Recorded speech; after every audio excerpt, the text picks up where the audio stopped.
Bismillahirrahmanirrahim. Assalamualaikum warahmatullahi wabarakatuh. Kami mahasiswi jurusan Tadris Matematika Universitas Islam Negeri Dato Karama, Palu. Teman-teman, good governance merupakan salah satu alat reformasi yang mutlak diterapkan dalam pemerintahan baru. Akan tetapi, jika dilihat dari perkembangan reformasi yang sudah berjalan selama 15 tahun ini, penerapan good governance di Indonesia belum dapat dikatakan berhasil sepenuhnya sesuai dengan cita-cita reformasi sebelumnya. Nah, apa sih yang dimaksud dengan good governance ini?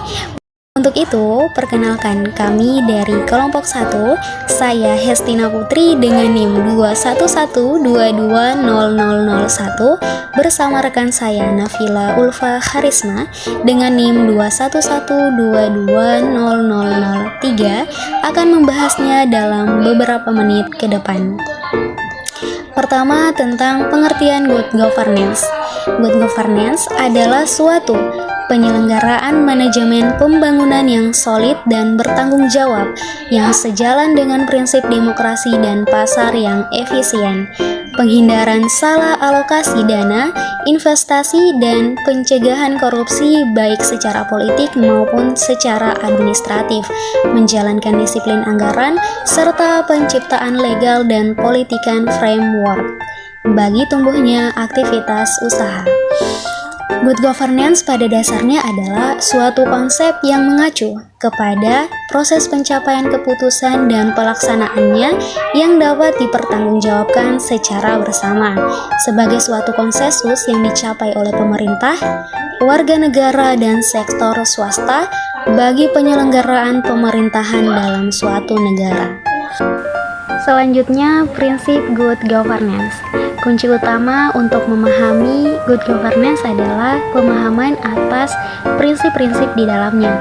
Bertolak dari prinsip-prinsip ini akan didapatkan tolok ukur kinerja suatu pemerintahan.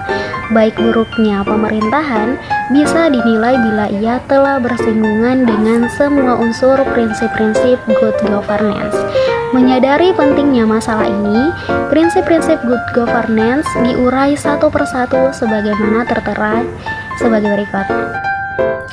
Pertama, partisipasi masyarakat atau participation. Semua warga masyarakat mempunyai suara dalam pengambilan keputusan baik secara langsung maupun melalui lembaga-lembaga perwakilan sah yang mewakili kepentingan mereka. Partisipasi menyeluruh tersebut dibangun berdasarkan kebebasan berkumpul dan mengungkapkan pendapat, serta kapasitas untuk berpartisipasi secara konstruktif. Partisipasi bermaksud untuk menjamin agar setiap kebijakan yang diambil mencerminkan aspirasi masyarakat. Dalam rangka mengantisipasi berbagai isu yang ada, pemerintah daerah menyediakan saluran komunikasi agar masyarakat dapat mengutarakan pendapatnya. Jalur komunikasi ini meliputi pertemuan umum, temu bicara, konsultasi, dan penyampaian pendapat secara tertulis. Bentuk lain untuk merangsang keterlibatan masyarakat adalah melalui perencanaan partisipatif untuk menyiapkan agenda pembangunan, pemantauan, evaluasi, dan pengawasan secara partisipatif dan mekanisme konsultasi untuk menyelesaikan isu sektoral. Kemudian selanjutnya, tegaknya supremasi hukum atau rule of law. Partisipasi masyarakat dalam proses politik dan perumusan kebijakan publik memerlukan sistem dan aturan-aturan hukum. Sehubungan dengan itu, dalam proses mewujudkan cita good governance harus diimbangi dengan komitmen untuk menegakkan rule of law dengan karakter-karakter antara lain sebagai berikut. Pertama, supremasi hukum atau the supremacy of law. Kedua, kepastian hukum atau legal certainty, hukum yang responsif. Kemudian, penegakan hukum yang konsisten dan non-diskriminatif. Selanjutnya, independensi peradilan. Kerangka hukum harus adil dan diberlakukan tanpa pandang bulu, termasuk di dalamnya hukum-hukum yang menyangkut hak asasi manusia. Ketiga, ada transparansi atau transparansi. Transparansi adalah keterbukaan atas semua tindakan dan kebijakan yang diambil oleh pemerintah.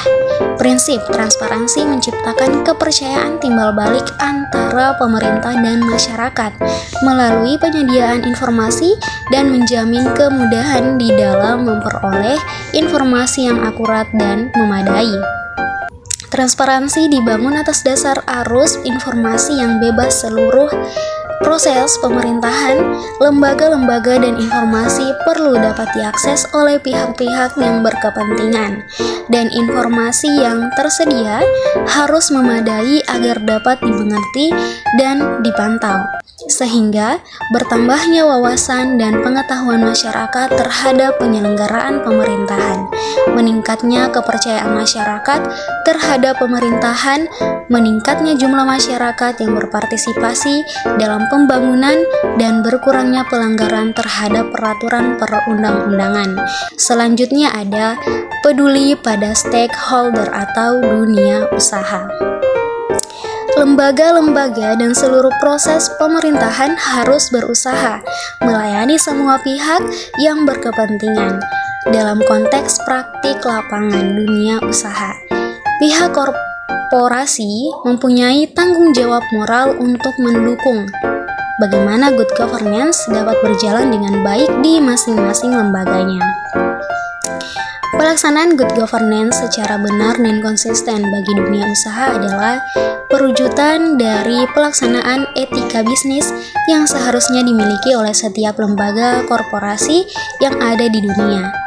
Dalam lingkup tertentu, etika bisnis berperan sebagai elemen mendasar dari konsep CSR atau Corporate Social Responsibility yang dimiliki oleh perusahaan.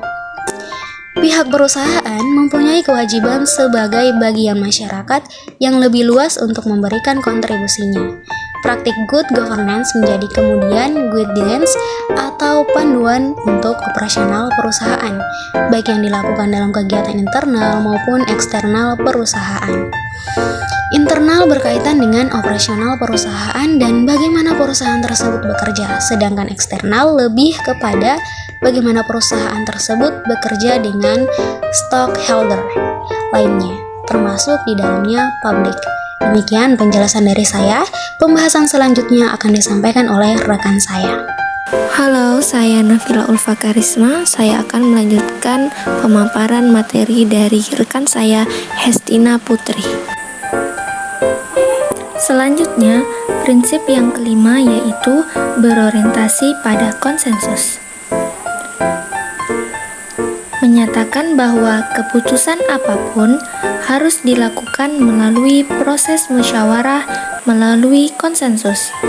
Model pengambilan keputusan tersebut selain dapat memuaskan semua pihak atau sebagian besar pihak, juga akan menjadi keputusan yang mengikat dan milik bersama, sehingga ia akan mempunyai kekuatan memaksa bagi semua komponen yang terlibat untuk melaksanakan keputusan tersebut. Prinsip selanjutnya yaitu kesetaraan atau equity. Kesetaraan yakni kesamaan dalam perlakuan dan pelayanan. Semua warga masyarakat mempunyai kesempatan memperbaiki atau mempertahankan kesejahteraan mereka. Prinsip kesetaraan menciptakan kepercayaan timbal balik antar pemerintah dan masyarakat melalui penyediaan informasi dan menjamin kemudahan di dalam memperoleh informasi yang akurat dan memadai. Prinsip selanjutnya yaitu efektivitas dan efisiensi. Untuk menunjang prinsip-prinsip yang telah disebutkan di atas, pemerintah yang baik dan bersih juga harus memenuhi kriteria efektif dan efisien, yakni berdaya guna dan berhasil guna. Kriteria efektif biasanya diukur dengan parameter produk yang dapat menjangkau sebesar-besarnya kepentingan masyarakat dari berbagai kelompok dan lapisan sosial. Prinsip selanjutnya yaitu akuntabilitas. Akuntabilitas adalah pertanggungjawaban pejabat publik terhadap masyarakat yang memberinya kewenangan untuk mengurusi kepentingan mereka. Para pengambil keputusan di pemerintah, sektor swasta, dan organisasi-organisasi masyarakat bertanggung jawab baik kepada masyarakat maupun kepada lembaga-lembaga yang berkepentingan. Prinsip yang terakhir yaitu visi strategis atau strategis vision. Visi strategis adalah pandangan-pandangan strategis untuk menghadapi masa yang akan datang. Para pemimpin dan masyarakat memiliki perspektif yang luas dan jauh ke depan atas tata pemerintahan yang baik dan pembangunan manusia, serta kepekaan akan apa saja yang dibutuhkan untuk mewujudkan perkembangan tersebut. Penerapan good governance di Indonesia. Banyak upaya yang dilakukan pemerintah dalam menciptakan iklim good governance yang baik. Di antaranya ialah mulai diupayakannya transparansi informasi terhadap publik mengenai APBN sehingga memudahkan masyarakat untuk ikut berpartisipasi dalam menciptakan kebijakan dan dalam proses pengawasan pengelolaan APBN dan BUMN. Oleh karena itu, hal tersebut dapat terus menjadi acuan terhadap akuntabilitas manajerial dari sektor publik tersebut agar kelak lebih baik dan kredibel ke depannya. Nah, itu tadi seputar pengetahuan good governance. Semoga kita bisa memahami apa itu good governance. Demikian dari kelompok kami. Terima kasih. Wassalamualaikum warahmatullahi wabarakatuh.